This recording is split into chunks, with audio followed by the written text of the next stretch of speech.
on Sunday, Bryce Miller faced off against Clayton Kershaw in the regular season finale. Mariners tossed t-shirts up to the crowd in tradition that won't go away anytime soon. And one traditional thing will change very soon. As we say, rest in peace to Root Sports. Welcome to the Dom Skeen channel, your one-stop shop for the Mariners storylines on Seattle's minds. And the Mariners lost this one 6-1. Expected batting averages atrocious in this series, both under 200 on Saturday and on Sunday in the end of this series. But like I said in the last video that I just uploaded, the Mariners were really just trying stuff out, trying to make sure that it's more about the feel than the result in these games, as opposed to the other 159. So we're going to judge this series on a completely different scale.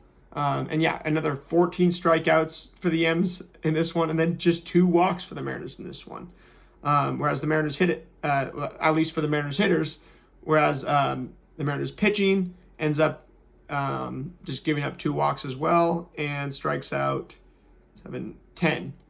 But yeah, really a lot of pitchers just trying out their best stuff, not showing their best stuff, but trying to see if they can find other ways to win. And again, what were they cooking? Just like the Thanos meme. So Clayton Kershaw ends up in his regular season finale. He's ending his career off.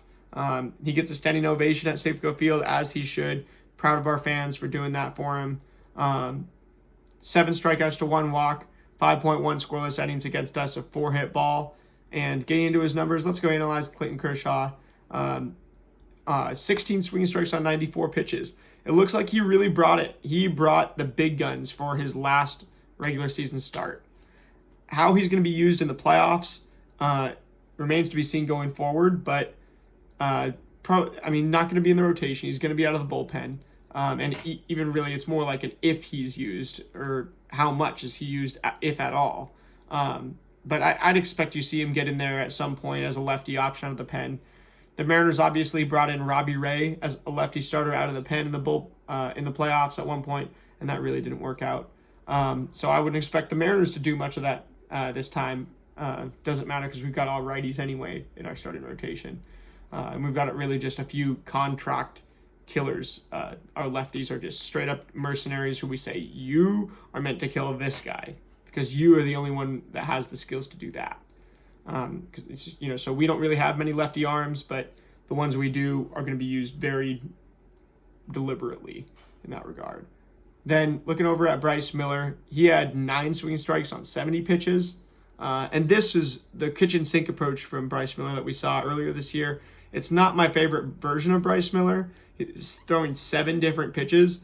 So he throws 70 pitches. He still can't get into a groove really with any of them. And he does do a good job of mixing up the kind of the secondary pitches just to make it really hard. I don't know, maybe 7 pitches is the sweet spot for Bryce Miller. Earlier in the year, it looked like he wasn't as confident commanding that many. But now, this start, 9 swing strikes on 70s, not too bad. 86.7 mile an hour average exit velocity. Nothing's getting absolutely killed. The highest average exit velocity of any pitch. The sinker at 91.5 miles an hour, just above average, whereas 90 is pretty much a baseline of average. And then, Caleb Ferguson looking pretty good. 5 swing strikes on 25 pitches. 2 on 7 forcing fastballs, 3 on 6 cutters, then none on 9 sinkers, none on 3 slurves. So maybe he was trying out the sinker and the slurve, but Caleb Ferguson, more of a fastball cutter guy going into the playoffs. Then Gabe Spire with his 3 pitches, just the same thing. 3 swinging strikes on 18. Bizzardo, 2 swinging strikes on 20. None on 11 sinkers, but 2 on 9 sliders. He wasn't going to throw that sinker somewhere where they really wanted to hit it. And then Luke Jackson, 6 swinging strikes on 23 pitches. You got 3 swinging strikes on 11 fastballs, 1 on 7 sliders, 2 on 4 curveballs. Looking at all this stuff, some of these pitchers who, kind of have the room to try stuff out, clearly were trying stuff out. the guys who didn't have as much room to try stuff out, like Luke Jackson, it looks like he really wants to get onto this, get into the kind of the circle of trust, because he's probably going to be in the bullpen. Just a matter of like, will he be in that circle of trust? The short answer is probably not. The circle of trust really has become Munoz, Spire, Brash, Bizzardo. I wouldn't go anybody outside of that if it's like we have 3 innings for our lives. You know what I mean? 30 minutes for the rest of our lives type of thing. And man, I have to, I'm going to get a little bit tangential in my next video, but here just kind of talking about the pitchers that went for the Mariners, how we fare in game 162, the regular season finale, going into this week where we've got playoff baseball just started a little under an hour ago. The Guardians are playing against the Tigers right now. Tigers are up. So although Tigers insanely cold since we whooped them at the All-Star break, they're finally picking back up.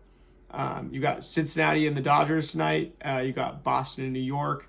That is that definitely must see. Boston at New York in the Bronx. Just expect Garrett Crochet and those Red Sox to get absolutely heckled. And then San Diego at the Chicago Cubs. That's actually the only matchup that I've seen at Wrigley Field ever as well. San Diego playing there. But, some big hitters in that San Diego lineup. Small park. I have to imagine with fall really coming in. The advent of fall here at the end of September, the beginning of October. I have to imagine that the wind is going to be blowing pretty hard at Wrigley. So in these games, I'm going to say Cleveland comes back and wins this one. It's only the 4th inning right now. I'm going to say Chicago. I'm going to say San Diego comes back and wins that one. The day game starts out, Cubs go up a little bit, and then San Diego comes back and wins that one. Especially with that late game bullpen that San Diego has with all those different options, Suarez and Mason Miller and stuff, Jason Adam. Boston and the Yankees, Crochet versus Fried. I'm going to take Boston because when I think they're just going to be so heckled, I think they're going to have such a chip on their shoulder. That Red Sox team, players like Ceddanne Rafaela, Jarren Duran, stuff like that, that's just the type of matchup where I think you get some really scrappy players playing. And yeah, I'm going to take the Red Sox in that one. Then I'm going to take the Dodgers in game 1 of this series. Snell been pitching as good as anybody in the sport over the last few months. Really the last month or two, I think. And then, even though he's had some injury concerns and stuff, when he has been, just like as of super late especially, he's been dynamite. And then we're going to have some more games the next few days as well.